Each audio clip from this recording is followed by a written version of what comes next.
Welcome to Slow and Steady, the podcast where you get to follow along as we try to figure out how to build and run a SaaS. I'm Brian. And I'm Benedict.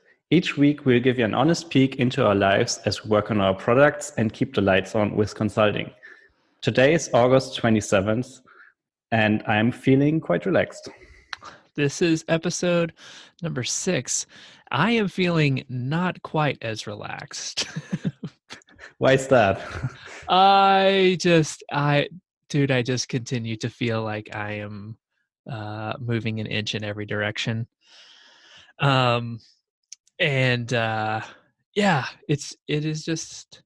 hard thing. It's a hard thing to do. This is hard. True. And so some weeks I feel like I make good progress. Some weeks not as much. And it's just it's a marathon. So yeah. Why are you feeling so relaxed?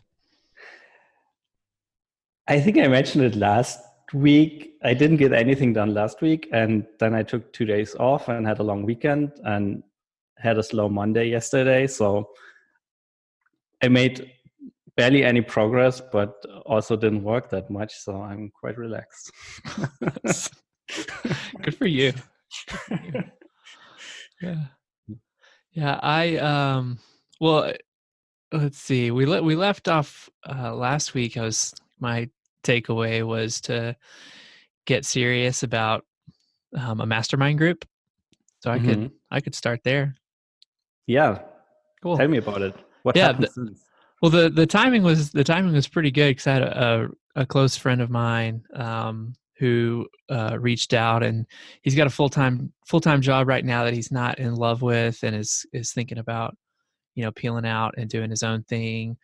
He's like he's more in marketing. He's just like really, really great there. So we had met before, and then you and I had that conversation, and so he was somebody that was on my mind. My friend who I had mentioned before has helped me out. We've worked together, and he's the guy who helped me out with feature audit on some stuff. And so I pretty much had those two guys like top of mind to start with, and shot them an email saying, here's what I'm thinking. Here's kind of what the structure would be, and they're both in. And so Nice. Yeah, so we're gonna get things kicked off, and set a couple of expectations and see where it goes. We're all in the same boat or very, very close to the same boat, and so I think it'll be helpful in that way. Mm-hmm. And what format did you settle on? Like, you mentioned you had some thoughts and ideas and wanted to have it all lined out. Yes. So I'm curious what you ended up with. I could just pull up the email. But the short of it was to say, let's not do a Slack group. None of us need another Slack channel. Let's there are only a few of us. And so any thoughts or feedback that you need outside of the once a week call is what we're going to do, 40-ish, 50 minutes. Then let's just keep it in an email thread. Kind of forces you to be a little bit slower, more thoughtful anyway, maybe. And then we'll have a once a week call. And if somebody has something on fire, then you're go. Then start talking to us. Otherwise, we'll do just go around the circle, and just kind of talk about what are you struggling with? How can we help? That sort of thing. You're not allowed to have something on fire 2 weeks in a row. And what was I think that's basically, and then just, absolute and total, I don't think secrecy is the word, but just confidence, like to be able to share the specifics of whatever you share here aren't shared elsewhere. Yeah, makes sense. Yeah. That's a good rule. I think that makes it easier to talk about stuff. Yeah. I think there's so many benefits you get out of being able to be in a circle of people where whatever's shared here isn't going anywhere else. What made you decide to go for weekly calls? Well, okay. I think the thing I didn't mention is that, and then we're going to sunset this after I said either 6 or 8 weeks. I think I said 8. And so the idea being, I know I am kind of I'm feeling like in a rut, and something that I'm hopeful for is some accountability to just get some momentum going, and my friend who's on kind of the marketing side of things is very seriously thinking about kicking off, a brand new venture of his own. And so, what do you hope, what might you hope to get done in that amount of time? And then my developer friend um is also working on something on the side. So I think the reason, like, for weekly calls is just for consistency, accountability, quick check-in, that kind of thing. So Um, and we will sounds like, and then we'll reassess after that sunset period. yeah, okay. It sounds a lot like you're all working towards a goal and just use that 8 weeks of focused work Yes. towards that goal. Yeah. That's I like it. That sounds like a smart way to do it. Like Well, instead of like having this ongoing thing that's basically, yeah, just like having yeah. a call every week, but not having a goal to work towards. I mean, sure, Yeah. it works as well, but like I like the idea of like just making it the focus 2 months of all in on whatever that goal is, and having the weekly check-ins and the peer Hmm. group that and the shared pressure, I guess. And Yeah. that's a smart way to do it. Yeah, I agree. I mean, the reason, especially now that we're kind of talking it through, the reason I did it in that way is just so that we could get to the end of it and be like, hey, no pressure, no awkwardness. Anybody, like, are y'all still in, or do you want to kind of check out?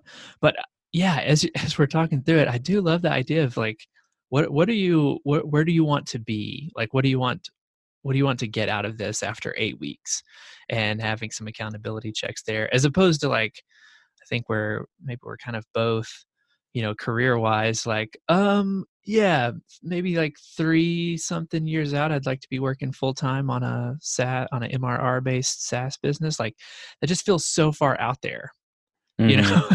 And so Yeah. just to be able to say, okay, 8 weeks from now, I want to have 10 paying customers in a thing that has recently launched. Okay, what are you going to do to get there? Like, that feels just so much more tangible. Anyway, so we'll Yeah. see. We'll see. So Cool. that's Yeah. cool. Let me know how that works out in the Sure end. will. Sure will. Cool. So sounds I like the idea. Yeah. Yeah. Yeah. What about you? What happened in your week? Most exciting thing, we got some annual customers, like some Woohoo. customers upgrade to annual plans. Our bank account approves. Um, it's not like we were running out of money, but like that influx of money made the situation a lot better. Like Yeah. Yeah. don't have to worry about any upcoming expenses for the next couple of months. Okay. And it's also D- exciting to have to show that to see that people have trust in the product and are sure that they will be using it for at least a year. So mhm. that was exciting. Were those monthly customers that upgraded to annual? Is that what you said? Yes, Or yes, okay. they were Okay. monthly customers, and one actually also upgraded to a larger plan. So double thumbs up, and the other just like is basically saving some money by switching to the annual plan.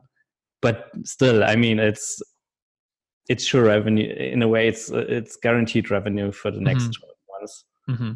and we get all of it now. So Yeah. that's a good thing. Yeah. Yeah. It is. How was Metallica? I went to a Metallica show, but I'm not sure I've seen them. Oh, So, that large of an arena, huh? it wasn't an arena. It was like just this huge area, and there was a Okay. enormous stage, Uh-huh. but we ended up like 200 meters away from it. Okay. and shared the place in front of the stage with 60,000 other people. And Oh. I think I missed both support acts because I was standing in line to get something to drink. It took about Mm-hmm. an hour to get something. And but yeah, like the show itself, it was a super great production, like high quality video production on super large screens and stuff. Yeah.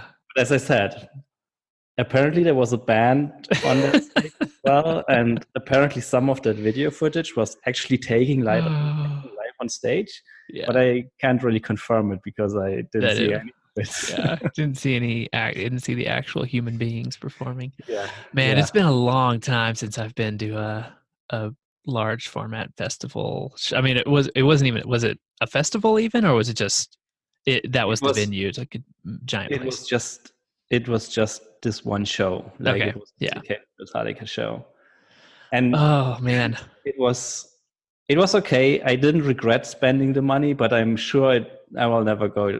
I will not go to another show because yeah, it's basically bucket list check mark. Mm-hmm. But yeah, I think in the future I'd rather go to 3 or 4 smaller shows and Yes. actually Yeah. see someone perform on stage. Yeah. Man, there was this this band that I loved in the 90s. They were called Local H. They were not very big, but like they were like my pet band. And so I ran their like fan page, or one of their fan pages.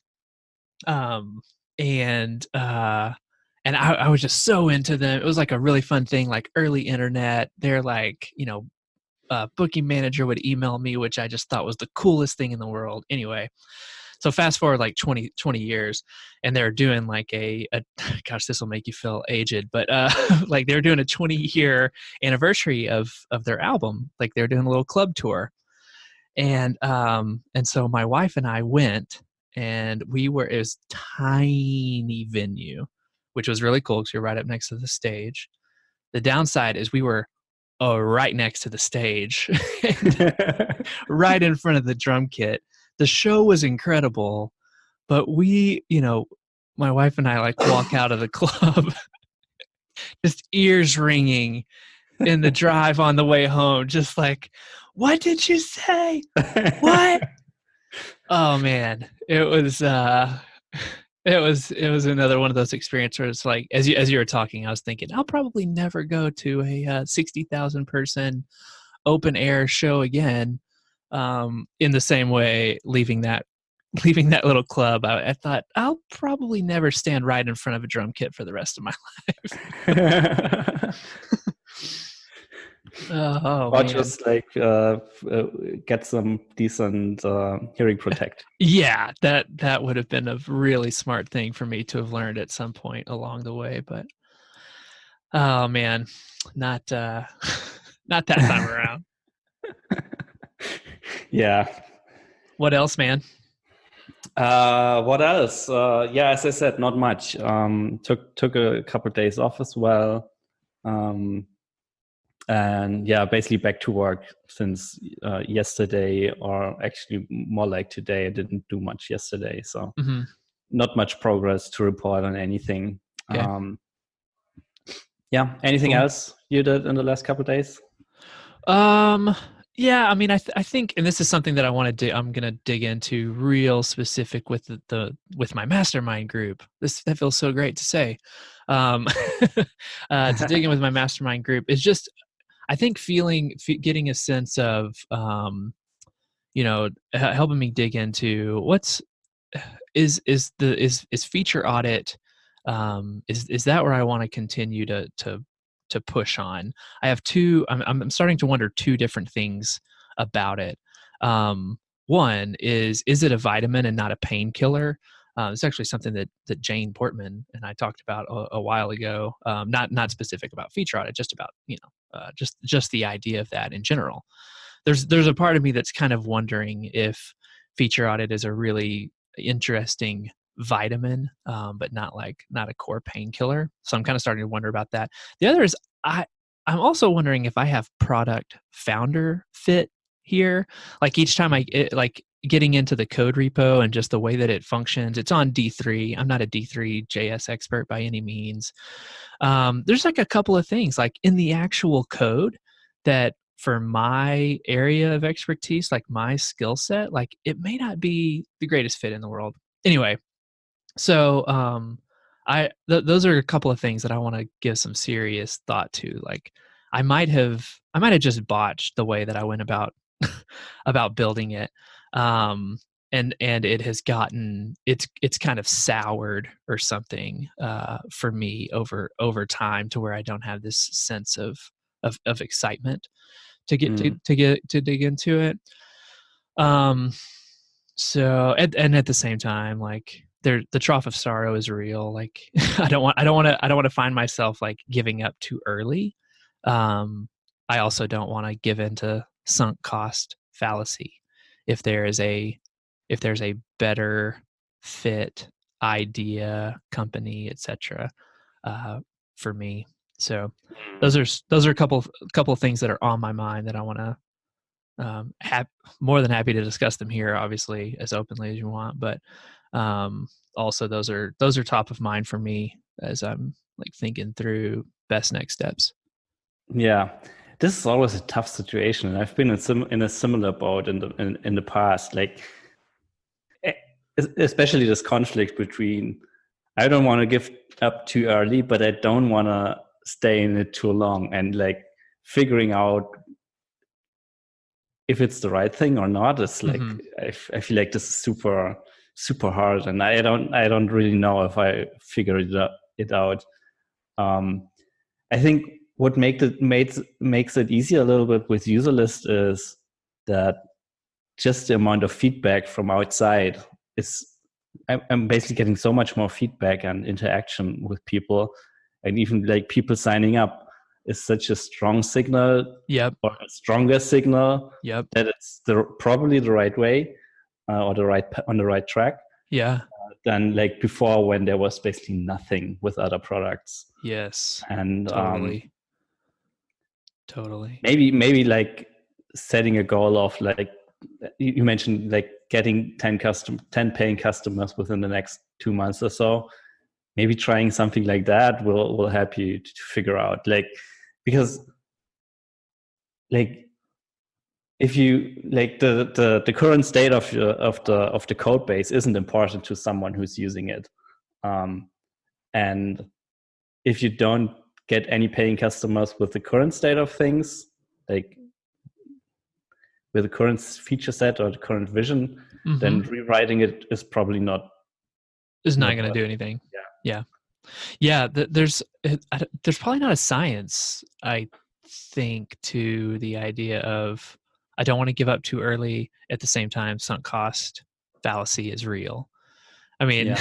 and yeah, you probably just can't know until until you've got the benefit of hindsight. I have not read it yet, but there's this new book that a lot of people are talking about, Annie Duke, Thinking in Bets, Uh-huh. that that has that talks about this. Like this is why it came up on my radar. She talks about the concept of resulting and how professional poker. She's a professional poker player, or was before she wrote this book.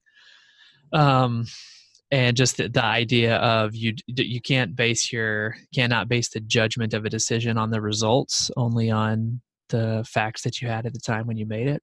And so feels like in being in kind of find myself in that situation, I think. Yeah. But yeah, I Yeah. mean, like you say, I mean, with user lists, you guys get if you're getting feedback and signups and like that kind of signal, that's encouraging. It does not Frank, it does not feel that way with feature audit. I mean, it's not open. It's in, like there's a beta waiting list, but it's not like people are flooding into that waiting Yeah. list. Or reaching out like, oh my gosh, can't wait for you to open this up. There've been a few of those, but it's not overwhelming. Yeah. And so I think that's the other part of it that just feels like, I don't know that I'm building something here that people have to have. Maybe it's just a nice to have, and I don't want to work on that. Yeah. Anyway, so there's there's that. I think let's see, we were kind of bouncing a couple of ideas around for topics today, and we thought that one thing might be interesting is to talk about kind of our past successes and failures, just for listeners to get to know us a little bit more. Is that Yeah. How's that sound? I think we should do it. And that like basically just brings me to the first thing, because like one of my failures is like this other product I built. And it's interesting. It ties up a lot of things we already talked about. It was about building band websites, basically a content management system for musicians to manage their online presence. Okay. And it was in a similar situation where you're in, where it was kind of there and working, but like getting traction was super hard. And eventually I stopped working on it because like it was obvious that it wouldn't go anywhere and there's not much I can do about it. Mm-hmm. But this, like, to be honest, I mean, it's still up and running. I didn't fully shut it down. I'm still shying away from that. But it became clear over like between launching it and basically abandoning it. I think it took me 2 years to think about it and try a couple of things, and yeah, basically sunk cost fallacy. Yeah. Trying to put more work into it, and trying to make it work, even though it wasn't a good fit, or I don't know. That was a tough one, especially as I built like I built it for like 10 years. That's Wow. probably a story in Yeah. itself. So are there bands still using it though? Yes, I have paying customers, and there are Okay. still bands using it, and that's the reason why I didn't fully shut it down, because like there are some some of paying my customers. Yeah. some of my favorite bands using it. So Oh wow. I'm I'd lose that relationship if I shut it down, and Yeah. that makes it an easier choice to keep Yeah. running. Especially, What's the name of the product? Can we find it? yeah, it's called Stage CMS, Okay, cool. stagecms.com. All right. And it was like my first venture into software as a service and building a product on my own. Mm-hmm. And like from that front, I wouldn't consider it a failure, but like business wise, total failure. Yeah. Yeah. But like the learnings from it are invaluable, I guess. What are those? What are like the main things you feel like you learned from that project? Like everything I know. That's all. This sounds stupid, but like as I said, I started it. Now it's probably, let me think about it. It's almost 15 years ago. I started doing this, like building websites for bands and stuff like that, and that also ties into one of my successes. I was stupid enough to send an email to my back then favorite metal band and basically telling them, "Hey, I know your website isn't super great. If you ever need some help, I can do it. I know some PHP and some HTML, and Yeah. I don't know, just let me know." And I didn't hear anything from them for about a year. And then suddenly I got an email from their current webmaster. Webmasters were still a thing back then. Yes. And he Love was that like, phrase. "Hey, Term. thanks for your email. We actually have a situation. Our developer quit or whatever. And would you still be interested in doing this?" And that's how I got to work with Nightwish, a rather well-known metal band, at least in the metal scene. And yeah, that basically kicked off all that journey. And I ended up building a CMS for them and launching the website and learning a lot of stuff. And that's so fun. That led me to like learning Ruby on Rails, because I wanted a better language to build a new version of the CMS. Mm-hmm. And that then turned into, oh, there's this thing called software as a service, and maybe I could just like build like one version of the product instead of deploying the PHP application to 1,000 servers. Yeah. And then I learned a lot about just building software. I think I wrote like 4 or 5 iterations of the product, like starting with, okay, I'm going to build this new product. First feature I'm going to implement is login. Second feature is sign up. Third feature is a permission system. And I'm basically spending half a year on everything but the core features. And then realizing, this is shit. I just probably start all over again. And stuff like that. Like, it's literally everything I know these days. I learned from that process of trying to build something on my own, and eventually discovered the micropreneur movement and microconf and this online community. And with the help of that, I eventually was able to launch it. And I had like 5 paying customers, but that's about it. Well, I mean, it's a fun story. I mean, it's funny the way you put that too, like as a business failure, but it overall was a net positive because of all you learn. I mean, it is not a failure, but I mean, it's not a successful business. No, it's definitely not a successful business. Like, musicians either don't have money or don't want to pay for stuff or are hard to reach. Like, the different levels. Not much middle class in exactly. is there? Like, you're either they either don't have any money or they have money but they are not interested famous. Are world famous and don't want to talk to you. And reaching them is like near impossible. And it turns out it's also like band websites is nothing they talk to, like when they are backstage touring or at a festival, not a topic that they discuss. There's so much things that made it impossible to scale it into a decent business. But learning wise, it was still worth it, I guess. Cool.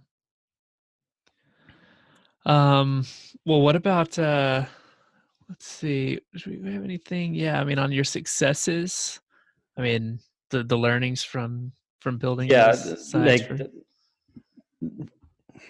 Just like the one learning is just ask. You never know what will happen. Like, it was kind of very naive. Like, back then I was in school. I didn't have any education, like formal education in building websites or whatever, programming. I mean, I have nothing to lose. Just send that email. Really, there's nothing to be lost. There's nothing at all to be lost from that. It worked out, and that's crazy. And I did a lot of free work for them, and it was like, it was a lot of work. But then back then I didn't really care. But like, just having that on my resume opened a lot of doors later on. Like, I mean, that's the argument for when it makes sense to do free work. I mean, I guess it's smart advice, now to tell people, who are at a stage in their career, don't work for free, try and charge a little bit more, value yourself, etc. But no, I mean, when you're getting started out, find something that you're passionate about, volunteer, add it to your resume. Like, that's a totally fine situation. That's a win-win. Totally agree.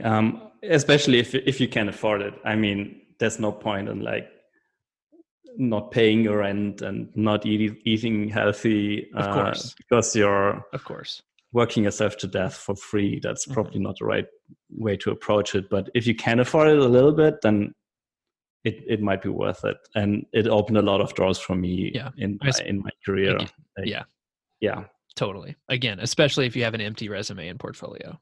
I mean, especially then, So I guess that's it. Learnings from my one success and very connected failure. It's a success that eventually ended in a failure.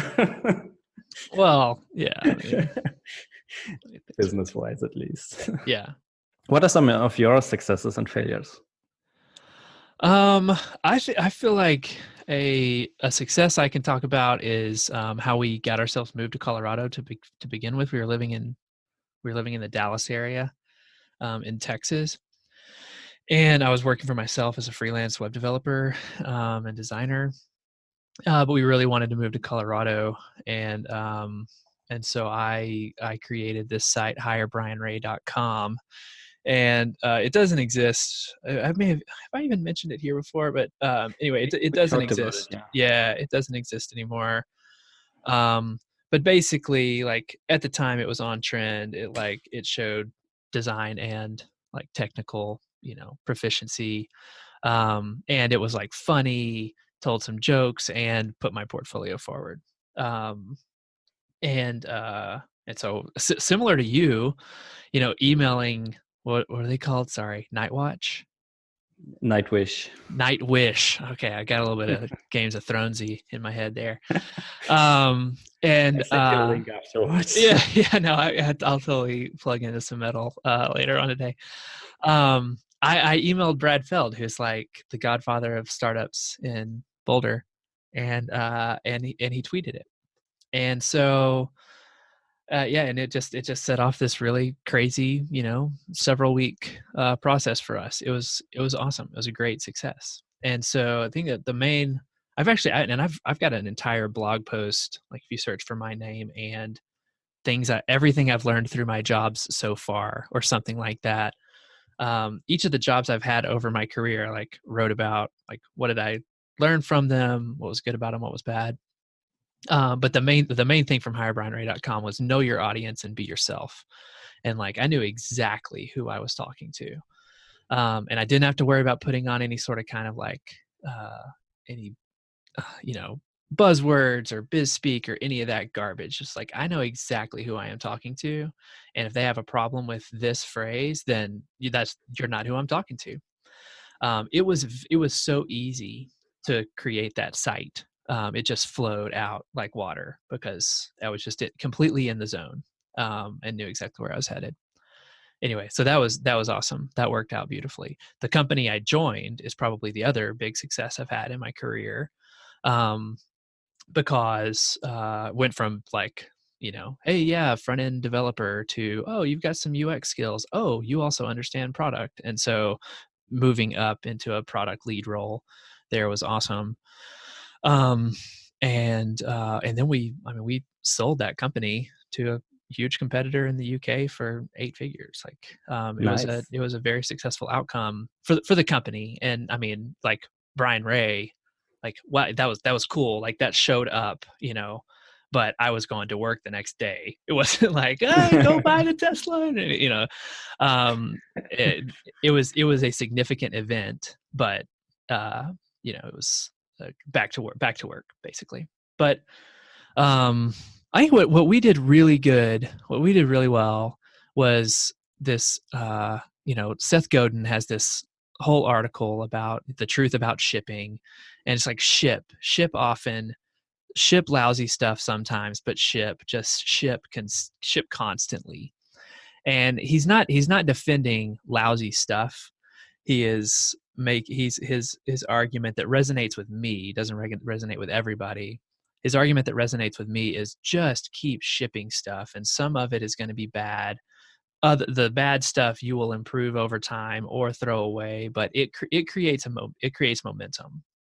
And for good or bad, like I thrive on momentum. And like when I'm at rest, then I like it's just so hard for me to get the wheels Yeah, spinning again.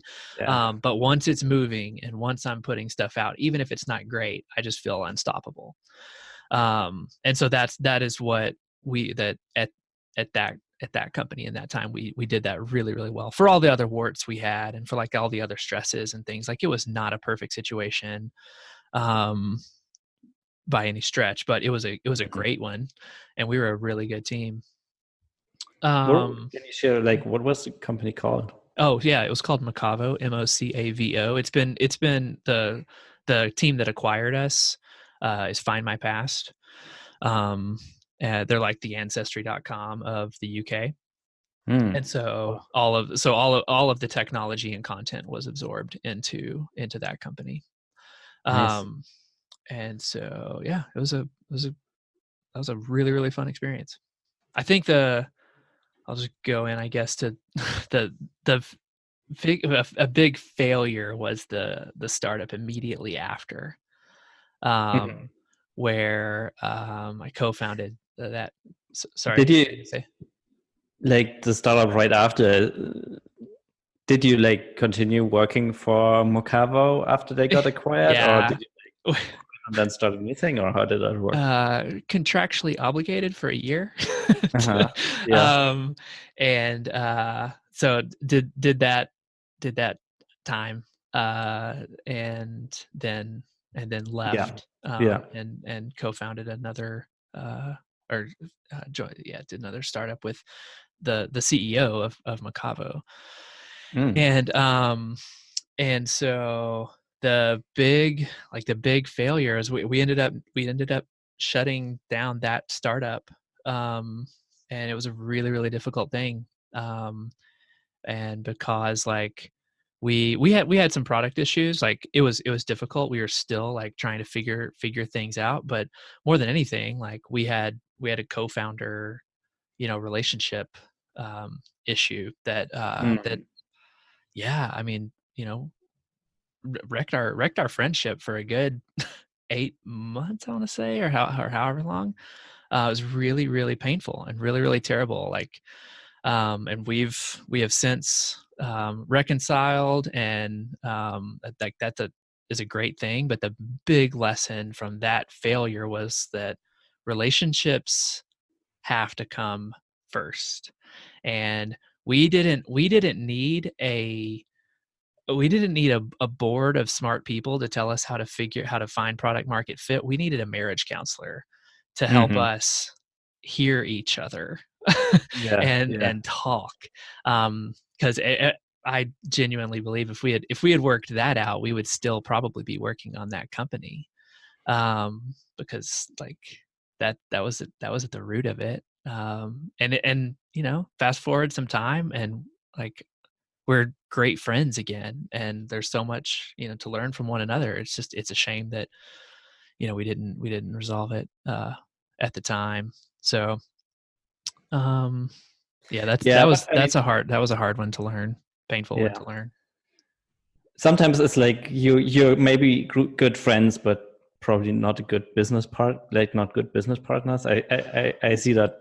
I feel like that happens more often than not. That Mm. it's a great friendship, but like working together wouldn't work out. I'm not Yeah. sure. Not saying No, that we're it's in yeah. your Oh, case. I mean, he and I worked together at Macavo. He was the CEO of Macavo, and we Yeah. worked wonderfully together. Again, not perfectly. There were imperfections, no doubt. I'm not trying to say that, but they were for sure, uh, heightened and brought into sharp relief when the team Yeah. was smaller, and it Yeah. was just us at the other startup that we ended up having to tear down. But anyway, yeah, man. I mean, it's a I guess we've been at it long enough that there are enough really bad failures to talk Yeah. about, and um, we're still at it. So that means we've had some successes along the way, I guess, too. So The failures weren't bad enough to stop us. yeah, right. Yeah. It's also, I think, what was the other thing I should have jotted this? Yeah. So Josh Pigford, the founder of Baremetrics, Hmm. he's done a very generous thing for the community. He has, I think, if you go, maybe joshpigford.com, whatever his personal URL is, /projects. Yeah, projects. And it is just like a 40-row list of all of the projects that he has worked on and launched over the years, or failed to launch. And it's like failure, failure, failure, fail, fail, fail, fail, fail, fail. And then a few of them are still active. Some of them were just like sold for parts. But then one of them is Baremetrics, you know? And the reason I think that's a generous thing that he's done is like, Josh Pickford, founder of Barometrics, founder of 39 failed projects, doesn't also get, listed there. And so I don't know. I guess going all the way back to the thing we opened up with, and like, should I stick with feature audit or not? Part of it is this feeling of, maybe I just got to grind through this. I don't want people to think I'm a flake or a quitter, um, like keep spinning them up. Maybe is like is another side of that coin. So yeah, that's an impressive list. We should well, definitely link it in the show notes. Yeah, it's a But like I think it really plays into this momentum thing. Like, just keep doing stuff, and then like keep releasing stuff until something sticks. Right. Yeah. Yeah. So, dude, the other thing we got to link to. Did you watch Justin Jackson's talk at Laracon? Not yet, but I've heard a lot of good things about it. Yeah. I mean, if you're in your late 30s or early 40s, I was going to say working in software, but I kind of just want to say, if you're in your late 30s or early 40s, period, you should watch this talk. Like everything we've said, about successes and failures are like, that talk is just so good, and good of him to be so open about too. I definitely check it out. Now that you also recommend it and basically pointing me to it, I should probably watch it right after this. It's fantastic. It's fantastic. Cool. All right. Anything else that comes to mind? I don't think so. I can say, like, next week I'll be happy to talk about the first mastermind conversation, any goals I'm setting for myself over that period of time, how that's working out. Yeah, looking forward to that. Again, don't have a concrete plan, but I do some more research on the in-app messaging and ship some new features. Okay. Also looks like I might have a new consulting client lined up, which is also exciting. Great. Looking forward. If that works out, I'd be super happy. Okay. Good luck. Thanks. Okay. Good talking. Show notes at slowandsteadypodcast.com. Find us on Twitter. We're not going to try and spell our names this time. Slow Steady Pod is like the Twitter account for that's podcast. Right. Yeah, Slow Steady Pod on Twitter, and then you'll find us each from there. Yep. Thanks for listening, everybody. This is a ton of fun. It's good to hear from y'all when you reach out. Most definitely. All right. Well then, until next week.